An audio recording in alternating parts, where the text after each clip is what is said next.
ममता जी को जय श्री राम के नाम से एलर्जी हो गई। मतलब जय श्री राम कोई नारा नहीं है, ये पॉलिटिकल नारा भी नहीं है, ये उद्घोष है, ये हमारा जीवन है, हम इस पे जीते हैं, ये हमारे आदर्श है, हमारे संस्कार है। तो आइए आज आपको एक बड़ी खबर से रूबरू कराने जा रहे हैं, जहां पर आज भगवान राम भी बीजेपी के हो गए। आपको बताते चले कि इससे पहले नीतीश भारद्वाज जो कृष्ण का रोल प्ले किए थे वो भी बीजेपी का दामन थाम चुके हैं। इसके बाद सीता भी बीजेपी का दामन थाम चुकी है, बलराम भी बीजेपी का दामन थाम चुके हैं। अब आई है राम की बारी, तो भगवान राम भी भगवा हो गए। देखिए एक रिपोर्ट। मेरा मानना यह है कि हर काम का, हर बात का एक समय निर्धारित होता है और वो निर्धारण वो करता है। आपके प्रश्न का पूरा उत्तर यही है। लेकिन कई बार कुछ परिस्थितियां इस तरह से बनती हैं जिसे हम कहते हैं कि काल, समय और परिस्थिति, उसके अनुसार जो व्यक्ति अपना कर्तव्य करता है उसी को उस व्यक्ति का धर्म कहा जाता है। धर्म हिंदू, मुसलमान, सिख, ईसाई नहीं होता, ये संप्रदाय हैं। धर्म वही होता है कि इस समय, इस काल परिस्थिति समय में हमारा क्या कर्तव्य है, यही हमारा धर्म है। जहां तक राजनीति का प्रश्न है,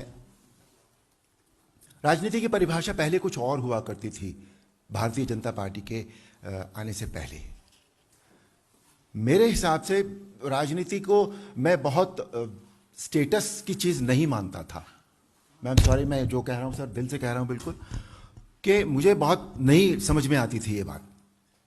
लेकिन जब से श्री नरेंद्र मोदी ने वो उनका नेतृत्व मिला है और उन्होंने इस देश को संभाला है, जब से तब से जो परिभाषाएं बदली हैं राजनेताओं की, राजनीतिक पार्टियों की, उनके आचार विचार, उनके कर्मों की, उनकी सोच की, उनके प्रेजेंटेशन की, उनके प्रोजेक्शन की, उससे ये सारी परिभाषाएं बदल गई हैं।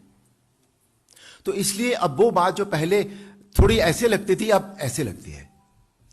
तो ये है राजनीति अब। और मैं जिसे अगर सभी सही शब्दों में पहले राजनीति कहा जाता था वो मुझे आती नहीं है। मैं आपको सच बताऊं, मैं एक बहुत स्ट्रेट लाइन चलने वाला इंसान हूं। मेरे दिल दिमाग में जो आ जाता है मैं वो कर लेता हूं। और मैं यहां राजनीति के लिहाज से नहीं हूं, मैं यहां अपनी कर्तव्य नीति के लिहाज से हूं। आज जो मेरा कर्तव्य है यहां पर, बीइंग एन एक्टर, मैंने रामायण की, उसमें जो पारिवारिक एक तरह से योगदान होता है उस क्षेत्र में, एक सामाजिक क्षेत्र में जो योगदान होता है, उसका डायरेक्टली या इनडायरेक्टली जो भी मेरा कंट्रीब्यूशन था वो मेरे से हो गया है। मैंने नहीं किया है, कराया तो उसने था, पर मेरे से हो गया है वो। अब जो राष्ट्र सेवा की बात है या राष्ट्र निर्माण की बात है, उसमें जो मैं जरूर अपना जो बिट है मेरा कंट्रीब्यूशन का, वो मैं जरूर देना चाहूंगा। उसके लिए वी नीड ए प्लेटफॉर्म, एक ऐसा प्लेटफॉर्म जिस पे खड़े होकर यदि हम कोई बात कहें तो वो सुनी तो जाएगी फिर हमारे से। तो इसके लिए जो प्लेटफॉर्म इस समय है वो सबसे अच्छा यही प्लेटफॉर्म है जहां मैं बैठा हूं। तो ये हुई बीजेपी की बात। दूसरा जो एक ट्रिगर पॉइंट बना मेरे लिए, वो जैसे अरुण सिंह जी ने अभी कहा, ममता जी को जय श्री राम के नाम से एलर्जी हो गई। मतलब जय श्री राम कोई नारा नहीं है, ये पॉलिटिकल नारा भी नहीं है, ये उद्घोष है, ये हमारा जीवन है, हम इस पे जीते हैं, ये हमारे आदर्श है, हमारे संस्कार है। और आज उस देश में किसी को बात से